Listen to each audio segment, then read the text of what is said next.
Elisabetta made up her mind. Marco Terrizzi would be her first kiss.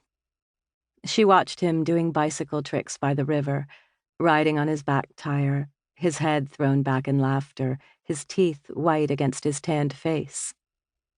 His thick dark hair shone with pomade in the sun, and his legs were knotted with muscles inside the baggy shorts of his uniform. He rode with joy and athleticism, achieving a masculine grace. Marco Terrizzi had sprezzatura, a rare and effortless charm that made him irresistible. Elisabetta couldn't take her eyes from him, and neither could the others. They had grown up together, but somewhere along the line, he had gone from boyhood to manhood, from Marco to Marco. That he was terribly handsome there could be no doubt. He had large walnut-brown eyes, a strong nose, a square jaw, and a broad neck marked by a prominent Adam's apple. He was the most popular boy in their class, and everything about him seemed more vivid than everyone else. Even now, the sun drenched him in gold, as if nature herself gilded him. Elisabetta wondered what it would be like to kiss him. She guessed it would be exciting, even delirious, like biting into a ripe tomato and letting its juices run down her chin.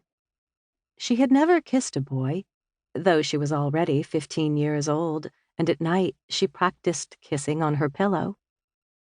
Her tabby cat, Rico, with whom she slept, had grown accustomed to her routine, as cats endure the silliness of young girls. Elisabetta had no idea how to make Marco think of her as more than a friend. She usually achieved what she set her mind to, getting good grades and such, but this was different. She was too blunt to flirt. She lacked feminine wiles. She had been a maschiaccio, a tomboy when she was little, which was how she had grown close with Marco. She was trying to become more womanly, but she still didn't wear a brassiere. Her mother said she didn't need one, but the other girls made fun of her, talking behind their hands. "Elisabetta, help! I'll drown!" Marco raced toward the river, and she was about to call to him but stopped herself. She had read in a female advice column that denying men the attention they craved drove them mad with desire, so she ignored him, while the other girls responded. "Marco, no!" Livia called back. "Marco, be careful," Angela gasped. The boys waited to see if calamity befell Marco, but he cranked the handlebars, veering away from the river's edge. They laughed and returned to their textbooks, spread out on the grass. They were doing homework, having come from their Balilla meeting, the party's compulsory youth group. They all wore their uniforms, the boys in their black shirts and gray shorts, and the girls in white muslin shirts and black skirts. This quiet spot on the riverbank, just north of the Ponte Palatino, had become a hangout of her classmates after school, though Elisabetta typically sat with Marco or Sandro, apart from the other girls.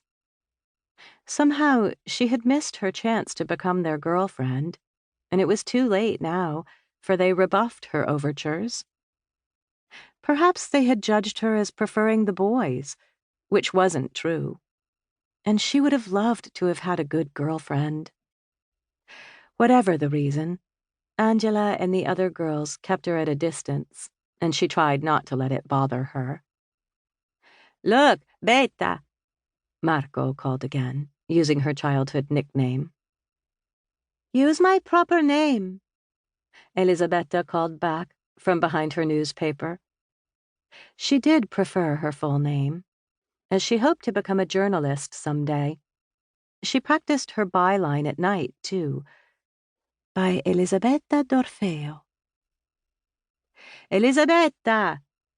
Marco rode over, sliding to a stop on the grass. "Hop on my handlebars. Let's go for a ride." "No, I'm reading." Elisabetta hid her smile behind the newspaper. Angela rose, brushing grass from her skirt. Marco, I'll go. Take me. Okay. Marco extended his hand. Angela clambered onto his handlebars, and the two rode off together.